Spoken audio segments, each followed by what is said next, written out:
the way she was targeted, it just is very curious, and we hope to get to the bottom of that. Is there any possibility of taking a plea deal for a lesser charge? Say again? Is there any possibility of taking a plea deal for a lesser charge? No plea deal. No, never will plead guilty. Off the table. We want a trial. Yeah. They can dismiss it. Yeah, they can dismiss these charges. You know, but he'll never enter into a plea which required some admission that he did something he didn't do, and that's murdering his wife and son. I mean, that's not going to happen. Who do you think did kill Maggie and Paul? We wish we knew. We think we could have found out if we had the tools available. I mean, that opportunity was lost when they failed to follow the tire tracks in the grass leading away from the murders of Maggie and Paul. That opportunity was lost when they failed to maintain the integrity of the GPS data on Maggie's phone. Instead, it was at SLED downloading GPS coordinates at SLED that ultimately overwrote where her phone was and when it was on the night of the murders. And when they finally get into Maggie's phone and able to access the GPS data, you know where it said that phone had been last? Broad River Road, SLED Lab. I mean, that is outrageous that was allowed to happen. So, you know, John, we've gotten a lot of information. People are out there working on behalf of Alec for free, kind of like we are, and they've unearthed some really interesting stuff. And they've turned a significant amount over that to SLED. We'll be curious to see if SLED has done anything with it or will do anything with it.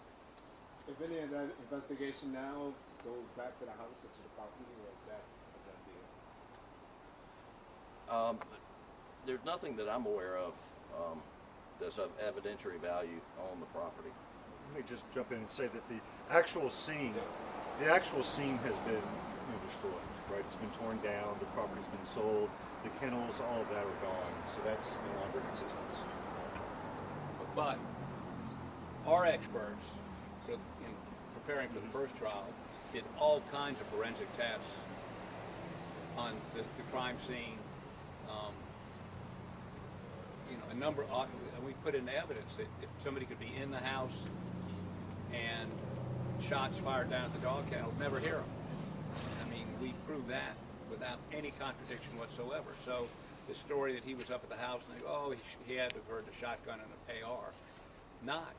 We had an expert run test. Can't do that anymore. So the uncontradicted evidence is going to be, if he was in the house, he wouldn't have heard the shots. So, I mean, it's those kinds of things. And we've got measurements, I mean, very, very, very specific measurements on where everything was, which, by the way, SLED did not do.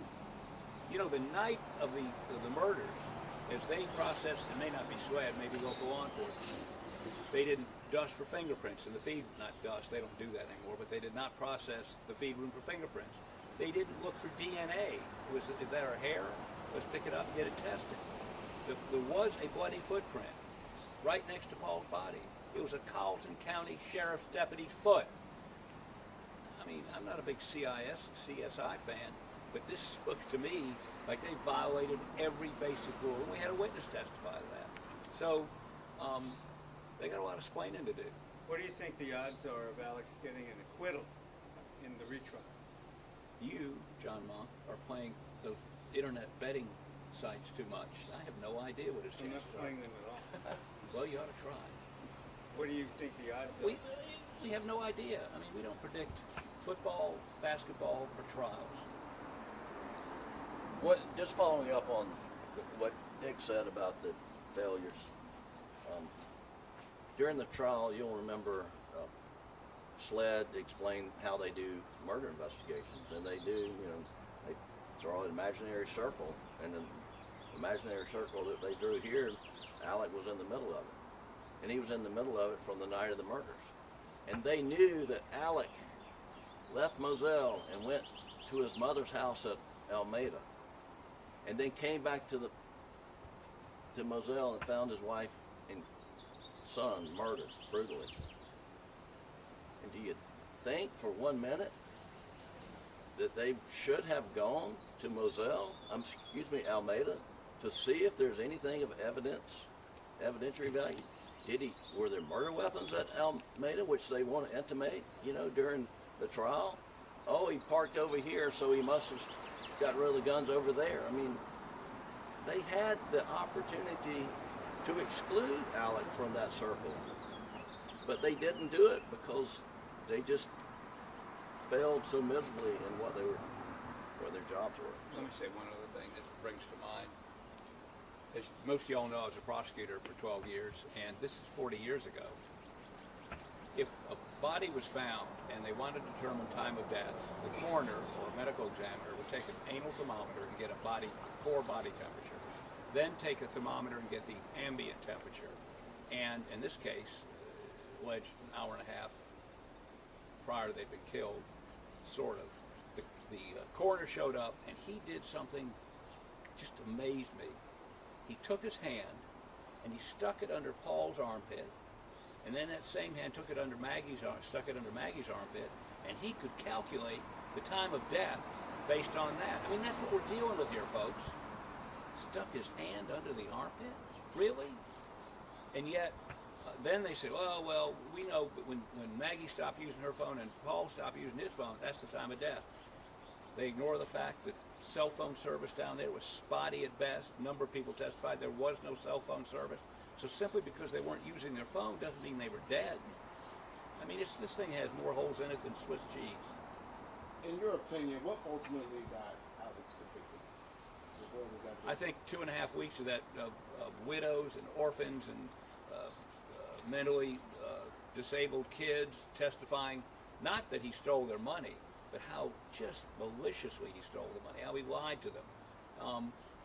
When they finish with that, they're not going to believe forensic evidence. They're not going to believe him. They're not going to believe anything because he was so vilified. And when he testified, the jury was programmed not to believe him by the clerk of court. And so, no matter what he said, I mean, he got on the stand to answer, questions about where he was and what he did that night. And we know now that, as the Supreme Court accurately described, she sought to undermine his credibility before he even testified it. Understand, she's the second highest ranked court official in the trial. And she has closest contact with the jury, develops close relationships with them over 6 weeks. And, she is the one that they see more, she's the elected official. She summoned them all in. Her name's on the summons. Her name's on the check that they get to payment every week for serving on the jury. I mean, and this person is back there in the jury room telling them in so many words, don't believe Alec when he testifies. Don't believe the defense. Don't let them confuse you. All of that happened at the end of the trial right before we put up our case. So that is one reason he got convicted, I promise you. You mentioned new evidence. If you already addressed this, I apologize, but you mentioned new evidence that you're going to bring out. You mentioned DNA found under Maggie's fingernail. Is there other new evidence? Well, let me say this. If there is, we tell you, you're going to, I know you're not doing this intentionally, but you'll be telling them. So I don't think we tell you. How about that? Fair enough. Maybe not unintentionally.